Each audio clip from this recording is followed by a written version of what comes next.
Hi everyone, welcome to Watch It Played. My name is Rodney Smith. In this video, we're going to learn the 2 to 4 player game, AquaSphere, designed by Stefan Feld and published in North America by Tasty Minstrel Games. Here, you'll be taking on the role of one of 4 possible teams, heading deep into the underwater research station, AquaSphere.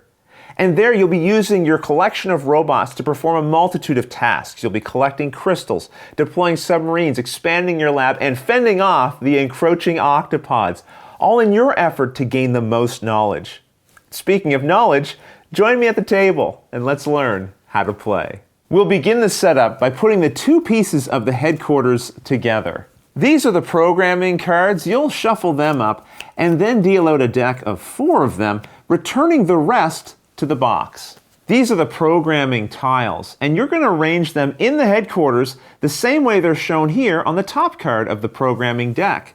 So, for example, here's the black crystal, and that's shown in the top center position, so it will go there. The submarine is in the bottom right, and you'll continue doing this until you've placed all the programming tiles. Then you can return the top card of the programming deck back to the box as well. Now you'll randomly piece together the 6 sectors of the station. Now these may look similar, but they have some subtle differences, including the letter codes found in the center, as well as the symbols shown here beside the white area of each of the sectors. Once assembled, it should look something like this. These are the double-sided center tiles. You'll notice they have icons here to represent the number of players that you'll have in your game. We're going to set up for a 2-player game. So we'll remove all of the tiles that don't show the 2-player icon. Now you're going to stack the tiles, starting with the largest number in the center on the bottom, and then decreasing in value until you have the lowest number on top. Now randomize the orientation of these tiles without changing how they're ordered in the stack, and then place them in the center of the station. Nearby, create a general supply of crystals, octopods, time markers, and shuffled face-down stacks of lab expansions and research cards. Now each player chooses a color and collects the matching bots, submarines, player cubes, large figures, and player board.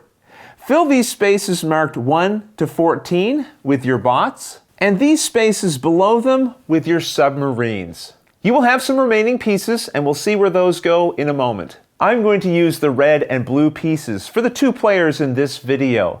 In a 2 or 3 player game, you're going to have some leftover player pieces, and you can return those to the box, except for the submarines. Create a general supply of these near the board. These will be used and are considered neutral pieces for gameplay purposes. These are the base labs. Shuffle them and randomly give 1 to each player that they'll put face up beside their player board. The letter here indicates your starting sector in the station. Take one of your large figures and place it in the blue area of your sector. This figure is now your scientist. Now examine this white area of your sector, which we will later come to know as your programming space. Note the symbols and colors here. And then place one of your remaining bots on that matching symbol found on your player board. Each sector in the station is separated by a lock with a number value shown here. If your scientist is in a starting sector adjacent to a 0 lock on either side, then you will collect 3 time markers. Players with a scientist not adjacent to a 0 lock collect 4 markers instead. Now collect the setup overview that corresponds to the number of players, which you'll find indicated in the top left-hand corner. So we'll return these 2 back to the box. This area at the top, above the first line, shows the pieces that go in each player's starting area. We've already placed our scientists, so next we'll take a crystal and place it in the black action space, which also shows a crystal. And then we'll place a single octopod in the purple area, which also shows an octopod symbol. And 4 time markers in this yellow area that shows the time marker symbol. The gray submarine here means that a submarine of the player's color will be taken from the leftmost space on their player board and put into the submarine space here, showing a single crossed out time marker. Also notice we've set up the red player in the exact same way. They drew B as their starting sector on their base lab. Now we place the pieces in row 3 in the sector shown on a randomly drawn unused base lab. In this case, sector F, which will receive 2 octopods and 1 crystal. This base lab can then be returned to the box, and then you draw another one randomly, and in sector E, we will place the items from row 4, 3 octopods and 2 crystals. In a 2-player game, the remaining 2 sectors will each get 1 neutral colored submarine. In this case, sector C and A. The submarines can be of either color. Just make sure they go into the submarine position that shows the single crossed out time marker. These base labs are then also returned to the box. In a 3-player game, it's a little different. In the non-player sectors, you also place a neutral bot into the control space. That's the area in the very center of each sector that shows the bot symbol. Now in each sector, draw and place a research card face up in the slot here, and a lab expansion face up in its matching space. Once completed, your station should look something like this. But keep in mind, for the sake of this video, I'm going to be removing the general supplies from around the station and just putting them over to the side of the table. Randomly choose a first player to put one of their bots on the 1 space of the turn order track, and then in clockwise order around the table, each other player does the same on the later spaces. Each player also puts a cube on the 050 space of the knowledge track, and another on the 0 space of the full counting track, which is right here. Each player also puts their remaining large figure here, making it their team's engineer. And that's the setup. AquaSphere is played over 4 rounds. At the beginning of a round, the player first on the turn order track takes their turn. Then the next player takes theirs. And so it goes over and over again until all of the players have passed, ending the round. Before the next round, there's an intermediate scoring phase. This is an opportunity for all of the players to earn additional knowledge points based on a number of different factors. At the end of the game, the player with the most knowledge points is the winner. Now, when you look at this board and all these different components, it may feel a bit overwhelming at first. So I think it helps to simplify things if you just remember that on your turn, you can only do one of 3 different things. Program a bot, carry out an action with a programmed bot, or pass. So let's begin by learning how to program a bot. Programming is done at the headquarters. Simply move your engineer from the space that it's in to one of the connected spaces, which are joined by these outgoing arrows. So I could go to this space or here. The difference is going to be these programming tiles, as this will dictate the program that I assign to one of my bots. In this case, the yellow one that shows a clock. You complete this action by taking one of your unprogrammed bots and placing it up here on the top of your player board in the programmed bot space that matches the symbol your engineer moved to. So in this case, the yellow time marker. Now before you remove a bot, keep in mind that each one is covering up a number that goes from 1 to 14. And you need to remove the bots sequentially, and these go from top to bottom, left to right. So I'd remove this bot first and then place it in the yellow time marker's programmed space. The next bot I program will have to come from the space that shows a 2, the next one from a space that shows a 3, and so on. And when you return bots to your supply, always cover the highest revealed number first. Your programmed bots will go in this top area of your player board, and at most you can have up to 2 programmed bots here at any one time. However, as a free action, at any point during your turn, you can deprogram a bot, returning it to your supply, and then gain 2 time markers. You're reminded of this ability right here with these symbols on your player board. So we just saw how you can use an engineer to perform an action allowing you to program a bot. However, once per round, you may program a bot simply by spending 3 of your time markers. You don't have to move your engineer at all. And in this way, you can program a bot to anything you want. After programming a bot this way, place one of the time markers that you spent on this space of your player board and return the rest to the supply. This just reminds you that you cannot spend 3 time markers again this round to program a bot. You're reminded how to program a bot right here on your player board. You either use your engineer in the headquarters or one time during a round spend 3 time markers to program a bot. So one of the options on your turn is to program a bot, and we've seen how that works. Another option you have is to instead carry out an action with a bot that you've programmed, and this is done by your scientist figure in the sector where they're located. So if you want, before activating your bot, you may move your scientist to a different sector. Let's go to the table and see how that works. Just to be clear, you don't have to move a scientist in order to activate your bot. It will just activate in the sector you're currently in. However, if you do want to move, you will need to pay the cost in time markers that are shown between the sectors you're moving through. So if I wanted to move in this direction, it would cost me 1 time marker. I don't have to stop, I can keep going. If I want to go to this sector over here, it's going to cost me another time marker. If you don't have the time markers to spend, you can't move. You'll notice moving into this sector here is actually free. It has no cost, so you can always move in that direction from this sector. Whether you've changed sectors or not, you now place your scientist in one of the 7 colored action areas which match a bot you have programmed up here. So each one of these programming options matches one of the specific 7 spaces here. And again, the easiest way to recognize them is by color, but they also have matching symbols as well. Let's say I wanted to use my bot programmed for the yellow space. I would move my scientist into that yellow space, and then you take that bot from your player board and place it here in the control space of that sector. The control space, as we saw before, is always this central area in the sector that shows a control bot icon. Now, normally you would just resolve the action of the space where your scientist is.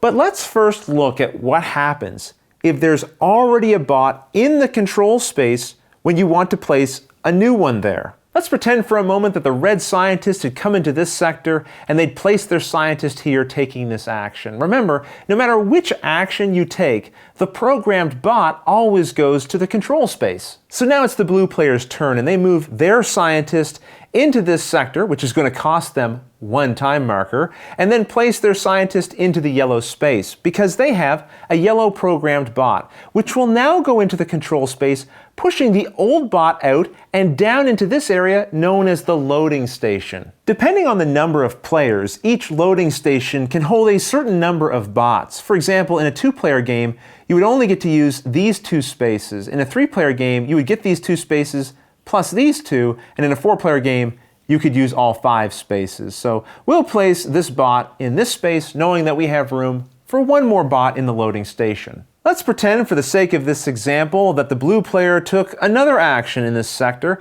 that would cause them to put another bot in this space, pushing their old one down into the loading station. Now our loading station is full. Let's say the red scientist now took a new action.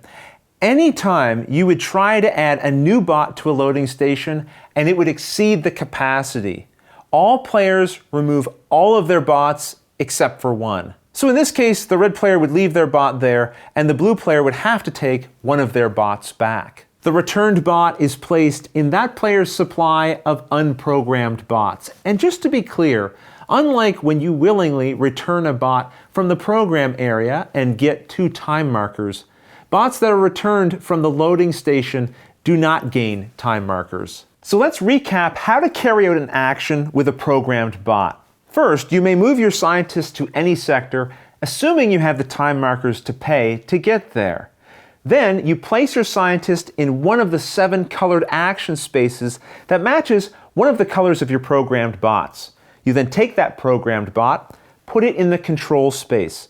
That will push any old control bots there into the loading station and adjust the loading station as necessary. Then you get to take the action of the space where you placed your scientist. There's 7 different actions. Let's go back to the table and learn what they are. To help keep things simple visually, I've just separated out one of the sectors for us to go through each of the 7 actions with. This yellow action area lets you take from 2 to 5 time markers. Now, if there's actual tokens in this area, you take them from here. But if there's no tokens, you may still always claim up to 2 tokens from the supply as shown, printed right on the board. For example, if there was just one token, you would take it, and then you'd take the second token from the supply. Now, I said that you can take from 2 to 5 time markers using this action, and that's based on the capacity of your lab. Remember, during the setup, each player was dealt a lab, and this shows the capacity for each of the various resources. For example, at the start of the game, a player can have at most 4 time markers. We currently have 3. So even though there are 4 time markers stacked here, at most, we could take one of these to place in our own personal supply. Any you don't claim have to be left behind. Taking the action of the black space allows you to collect as many crystal tokens as you find there, up to the maximum of your base lab. So currently at most I could have 2 crystals, so I can take this one. Unlike time markers, if there are no crystals in the space, then you can't collect anything. Going to the purple area allows you to clear out octopods. Octopods are nasty creatures and you'll be rewarded for cleaning them out. Remove a number of octopods from this sector up to the amount shown in your base lab. But keep in mind, you're not collecting these octopods, return them to the general supply. But keep track of how many you removed this way, because you will now gain a certain number of points. The number of points you gain is listed in a table in the rulebook, but I found you can use this chart on your player board as a guide to how many points to collect. Just treat each one of these symbols as if it was an octopod. So if you removed 1, 2, 3 octopods, you would gain this number of points. The numbers inside of these light bulbs are knowledge points, so you'd gain 6 points for removing 3 octopods. In this example, I only removed 1 octopod, so I would only gain 1 point. Anytime you gain knowledge, move your marker on the knowledge track that number of spaces clockwise. Using the white action space allows you to program one of your bots. Simply remove the next available one from your supply, and then place it on the programming space that matches the symbol shown in that sector. In this case, it's the purple action, the one we just saw for removing octopods. As you can see here, each sector's white action space will allow you to program a different kind of bot. Moving to the blue action space allows you to deploy a submarine, but each player may only have one of their submarines in each of the sectors. The blue player already has a submarine here, so they would not be able to take this action, but for the sake of this example, let's pretend instead it was the red player's submarine that was in this space. The blue player would then take their leftmost submarine and put it in the next available position in these submarine spaces. You'll notice they each have a time cost that starts at 1 and then goes 2, 3, and 4. You place your submarine in the space that is the next available, cheapest location, and then pay that number of time markers. In this case, the blue player would have to pay 2. If you cannot pay, you can't place a submarine and take this action. So the later you wait to place a submarine, the more expensive it may be to use that action. After placing a new submarine, you also immediately gain the knowledge points shown here on the center tile. We'll see later, but at the end of each round, you remove the center tile. So the longer you wait to place your submarines, the more additional victory points you'll gain. Going to the red action area allows you to take the topmost research card from that sector and place it next to your player board. Now I say topmost because as the rounds go on, new research will be added to each sector. Now you may only take new cards if you have a capacity for them, as shown by these red gears in your lab. So right now I could have at most 2 research cards. I have 1, so I could take 1 more. Once you're at your capacity, you cannot take additional research cards, even if you'd be willing to discard one that you already have. Research provides a variety of benefits. For example, this one means that anytime you move your engineer to a space that lets you program a bot for the submarine blue action, you gain a crystal. I'm not going to explain all of the different research effects, but on the back of the rulebook, you'll find them all easily explained right here. And just like deploying a submarine after collecting a research card, you also gain the knowledge points shown on the center tile. Once you understand the actions and the icons in the game, it becomes much easier to remember what your programmed bots do. For example, this red space action reminds you that you take a red research card, and then you collect a number of points from the center tile. Here we see the knowledge point symbol, and inside of it is a hexagon shape. just like the shape of the center tile. We have one final action to explain, the green one. This action lets you expand your lab by taking the topmost lab expansion from the sector you are in and adding it to your lab. Now you can add it into any of the spaces around the lab, and at most you can have 5 lab expansions. Once you have all 5 lab expansions, you can no longer take this action space. Several of these expansions will show symbols, and these increase the capacity of the resources you can have at any one time. For example, now I could have 4 research cards face up in front of me and 3 crystals in my supply, and when I take the octopod action, now I'd be able to remove 5 octopods all at once. At the moment you add an expansion to your lab, if there's a letter on that expansion, take an unprogrammed bot for each from your supply and add them to that matching control space, pushing any old bots out and into the loading station, and then adjusting the loading station as necessary. So now you know how to program a bot and how to carry out the actions of a programmed bot.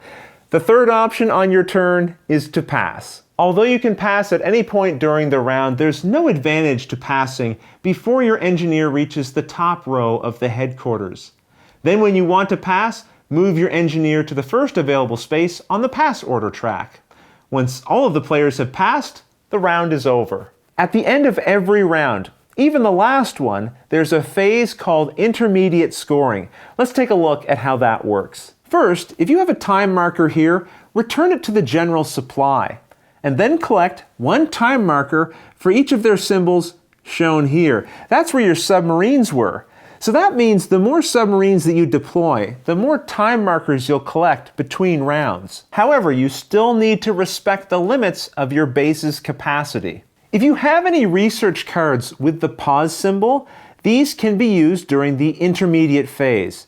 For example, this one allows me to discard a time marker to automatically program one of my bots for removing octopods. That's the purple action space here. Now you're going to gain and lose a certain number of points based on a variety of factors. Just make sure you sum everything together first before you adjust your points on the knowledge track. First, see which player has the majority of bots in the control spaces.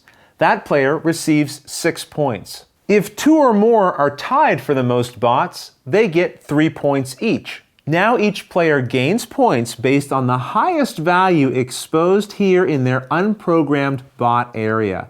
And so this should give you a sense of why it's a good idea to program bots, get them into the station, and even loaded into those loading stations where they're less likely to come back to the player board. However, there is one catch. You can only claim the highest value that's in a column with a deployed submarine. So even though I have this 7 and 8 exposed, and it looks like I would get 8 points, it's in a column that still has a submarine here. So the most points I could claim would be 6. Now each player gains additional points for the crystals that they have. I currently have 2, and once again I can use this chart pretending that these symbols represent each crystal I have. So if I come down to the second symbol, I can see I would gain 3 additional knowledge points. But it's not all roses. In each sector where you have a bot on a control space, you will lose a number of points based on the number of octopods that remain in that sector. Once again, you use this chart pretending that each of these symbols represents the number of octopods in that area. But instead of positive values, treat each of these as negative. However, make sure you score each sector separately. So if in one of your sectors there were 2 octopods, you would lose 3 points, and in another sector, if there was just 1 octopod, you would only lose 1 additional point. And in case you're concerned you won't remember all the steps for intermediate scoring, don't worry, it's illustrated right here on each player's player board. And once you've summed together all of those points, then adjust your points accordingly on the knowledge track. However, there is another catch. Any time that you would gain enough knowledge points that it would take your marker past the red line, you must first discard one of your personal crystals.